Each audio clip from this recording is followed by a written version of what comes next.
Welcome back to the Pond League Hockey Post-Game Show. I'm Devin Caney, and it is time for our Diamond Debate presented by Mark's Jewelers. Guys, today, Seth, unfortunately, you don't have your blinged-out watch, but I have 3 different pieces from Mark's. I have this bracelet, this necklace, and these earrings. And guys, they gave me these pieces because they're fashion-forward and strong, as the Eagles needed to be strong in the face of adversity, and I think we saw that today. You know, they did win. It was a rough win, especially offensively, but still got to win.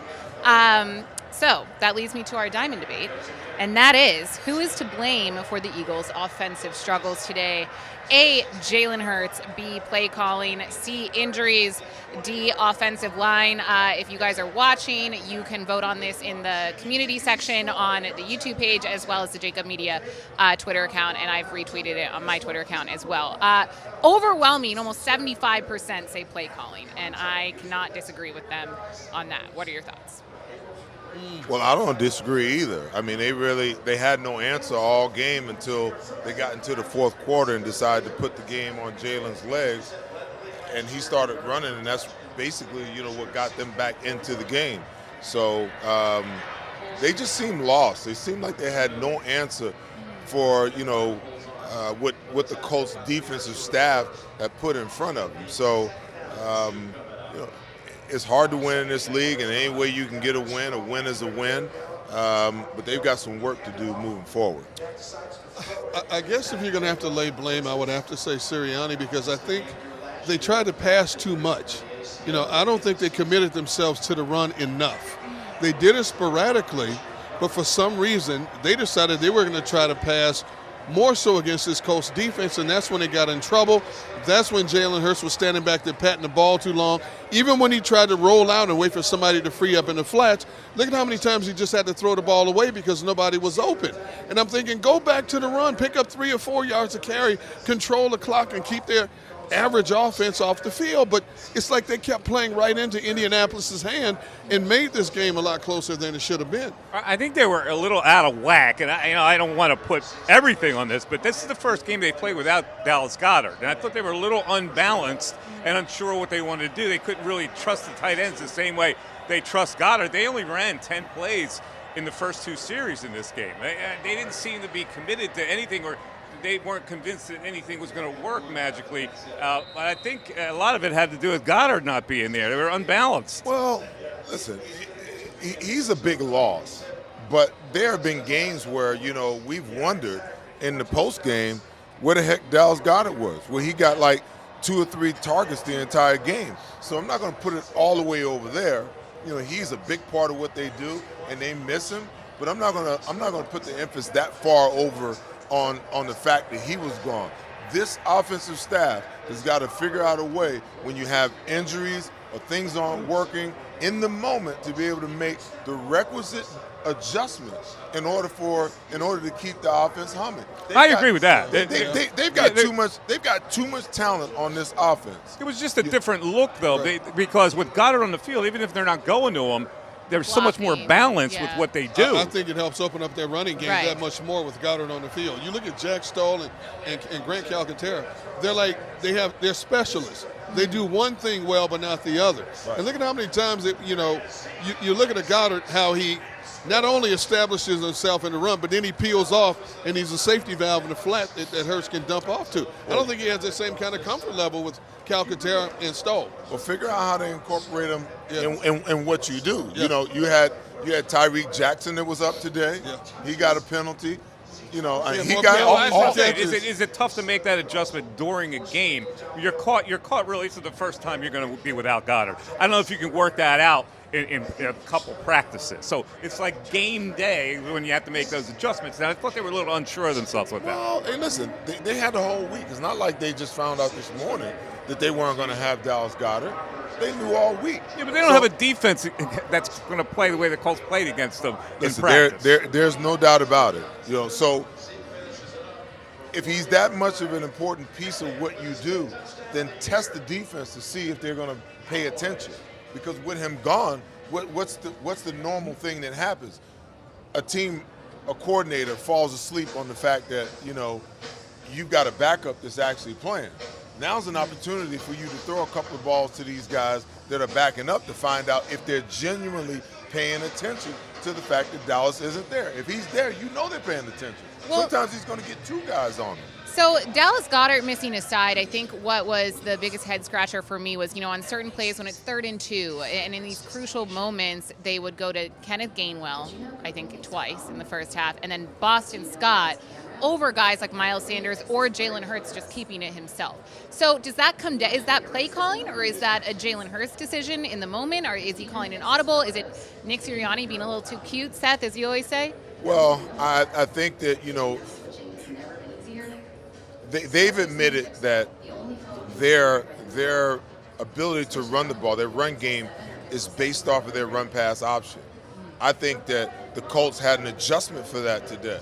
So if you make that call, you're trusting Jalen to either hand it off, to either pass it, run it himself, or option outside. Well, they took it all away. So, you can't point the finger at Jalen if that's the call that the coaches are making, and then you turn around and you're reading it properly and you're handing the ball off where you should be handing it off, or you're keeping it where you're supposed to be keeping it, but the defense has created, a way to stop it. That falls on the coaches. Well, is it also credit to Indianapolis' defense? Because Sure. for me, it kind of felt like the Eagles' offense just also didn't show up today until the 4th quarter. I also agree with you that they gave the ball to Gainwell. Right. And instead of Sanders. Sanders was not on the field. They gave the ball to Gainwell on. It wouldn't have mattered. It wouldn't have mattered. Okay. So they turned it over on downs on 2 handoffs, two read options, Yeah. right? Okay. It didn't matter if Earl Campbell was back there. He wasn't making It may that have. first down. It may have mattered with a better running back there. I'm telling you, and Earl Campbell's one of my favorite players of all time. I don't care if Earl Campbell was standing back there and you ran that RPO. They had it dialed in. Yeah. They knew exactly what they were going to do, and they had the right defense designed to take it away. So now, where's your option? Go away from the weak side where they got an extra guy, maybe run it to the strong side, or just go max protect and let Jalen does what he do from the pocket, and if it all breaks down, take off and try to run. Well, I think it's also confirmed. Lane basically agreed when I asked him the question earlier. Defenses are now starting to give them looks that they're not showing on film leading up to these games. And that's what you have to do. I mean, you look at the rest of the Eagles' opponents, they're not the equal of the Eagles in terms of overall personnel, but they're going to give you some things, hopefully, that can trip you up and keep them in the game. We saw it happen against Washington on Monday night, obviously coupled with the turnovers. That was a big help. Same thing with the Colts. The Colts basically gave them problems because they hadn't seen a lot of the things the Colts were giving to them, coupled with the turnovers. That allowed Indianapolis to stay in the game.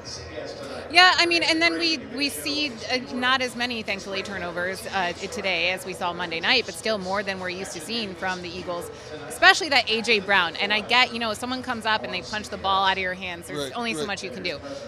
But do we think A.J. Brown is 100%? I feel like he's still not playing like the A.J. Brown that we saw earlier this season. I don't either. No, the way he stopped with that ball told me that he was moving so fast that the ankle wouldn't allow him to slow down and get down, okay? Because normally, what is he going to do? You're either going to run that guy over, or you're going to get down right away. But you're not going to cut.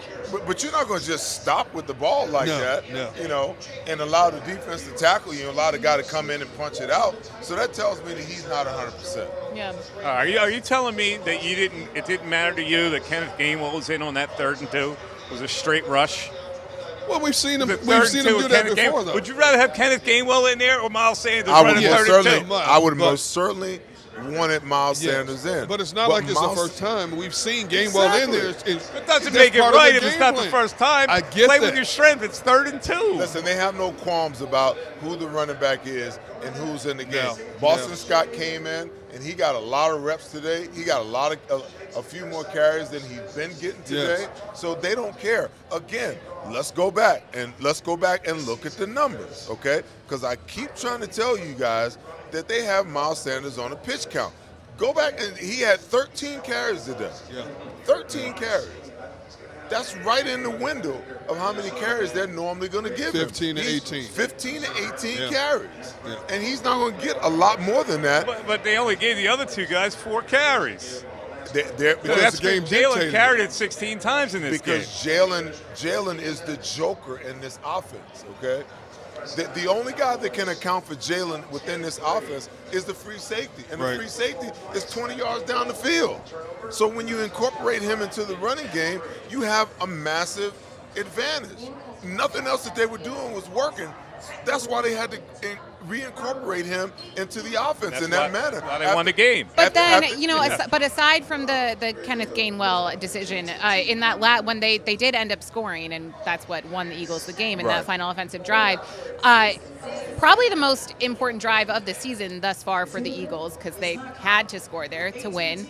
3 consecutive handoffs to Boston Scott in the red zone. So, what do you equate that? Like, why? What was the reason for Boston Scott getting the ball 3 times? Well, we don't know. We don't know what was wrong with Miles.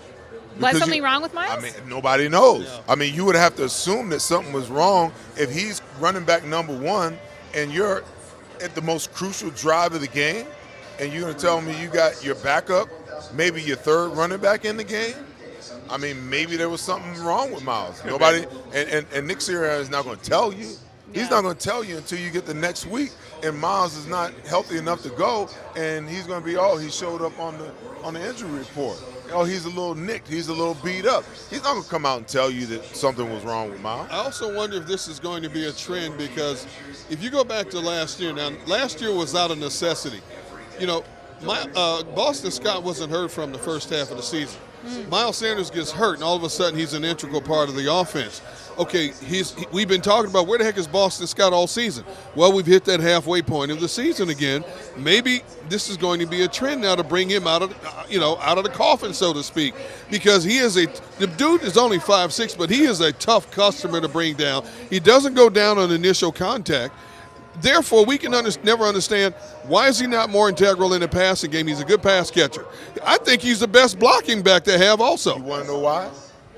Because they want Kenny Gainwell to step up and be everything they drafted him in the 3rd round to be.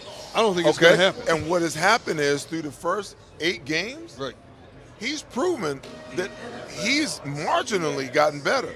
Okay, he still doesn't understand protections, doesn't know who he's supposed to pick up. That F-under route that he ran last week and dropped the ball was huge. No question. Huge. No question. So now he's evolved to that place where they feel like they can't trust him. And if they can't trust him, they know what Boston can do. Exactly. But they want him to be the guy, which just drives me insane. Right. Go ahead and make Boston the number 2, bring Trey Sermon up, and sit Kenneth Gainwell's behind down already. Until he's ready to grow up and prove that he's ready to be a professional. Because you can't keep going through this just for the sake that, we drafted him in the 3rd round, we got to play him. No, you don't. You ain't playing Nakobe Dean. No. Mike, you look like you have something to say. Yeah, no, I was just going to ask Seth, because we were watching the play. This has nothing to do with our debate. But I'm watching the Zaire Franklin play, and I'm thinking, what was Seth Joyner, if he was a linebacker on the field, what would he say to Zaire Franklin on that play? Because the kid got totally panicked and totally lost. He had his back to the ball, and he tackles Miles Sanders. Why? I want to know why Miles Sanders also was that far down the field. Was that a trick play? Well, what were we doing there? No, they were in man coverage, and I guarantee he ran a little flat route. And when he saw Jalen begin to scramble around, he just took off, because the normal protocol is for the guys who run the short routes, they take it deep. The guys that run the deep routes, they turn around and they come back. Well, listen, you got the guy in man-to-man coverage. Again, I talk about the technique of man-to-man coverage and linebackers all the time. All the time. I don't ever want to be in a situation where I can't feel the running back and I can't see the quarterback. Okay? If I'm going to face guard him, I'm always going to be looking at his eyes. Because if that ball's in the air, he's got eyes like 2 of these. Okay? So that tells me right now that the ball is coming. And now I got time. The minute his eyes light up, I want to get in phase. I want to get my arm across his chest, and I want to look back for the ball so I can intercept the ball. The kid panicked. So I'm curious, would you have given him the side eye? As his coach? As a player. You're on the field. No. You wouldn't side eye him. Because you want to know why? Because what you see, the way you see these guys in man-to-man coverage is the way that they're coached. I was never coached to play that way. I was never coached to play with that kind of fear. These guys, to your point, Mike, he panicked. Yeah, he panicked. He panicked. And you even heard Charles Davis during the broadcast say, oh, that was the smart thing to do. You don't want to let him catch that ball and run into the end zone. You want to tackle him right there, take the PI with the yards, the 38 yards, and now you're in a situation where maybe you can get a stop. Well, that's just not good sound football, man. If he had turned his head around, I don't think it would have been pass interference. No. These guys covering the passes, they've lost the art of turn your head around and just make an attempt on the ball. That was a 3rd and 2 that they gambled. We were going to throw the ball there, and the kid gave him life with that play. But we see that every week. That's become part of the offensive strategy in certain downs if you really want to get down to it.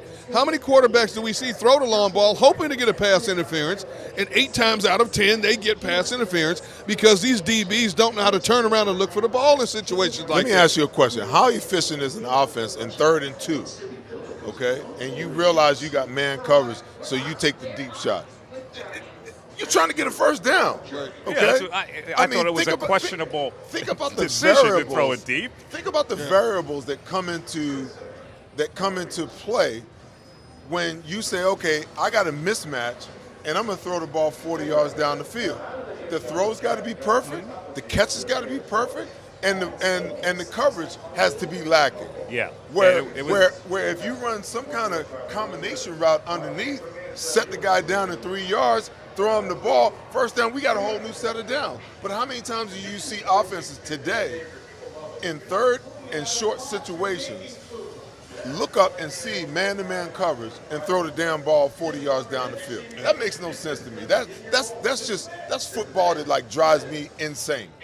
Well, still eked out a win, 1-point win over the Colts. That does it for this week's Diamond Debate presented by Mark's Jewelers. Again, if you guys are tuning in, you want to weigh in, that is on the JAKIB Media Twitter page as well as the YouTube page. The options are who is to blame for the Eagles' offensive struggles, Jalen Hurts, play calling, injuries, or offensive line. Show that bracelet one more time. We are show that bracelet. D-Gun. Christmas present, D-Gun. That's as you. As well as the necklace, yes. That's all you. Christmas is right around the corner, y'all. One of those you 3 just had days. a birthday too, didn't you? Yeah, Friday. Yeah, he did. Mark's Jewelers, send him the watch you gave him last week. All right, stick around. The post-game show will be right back after this break.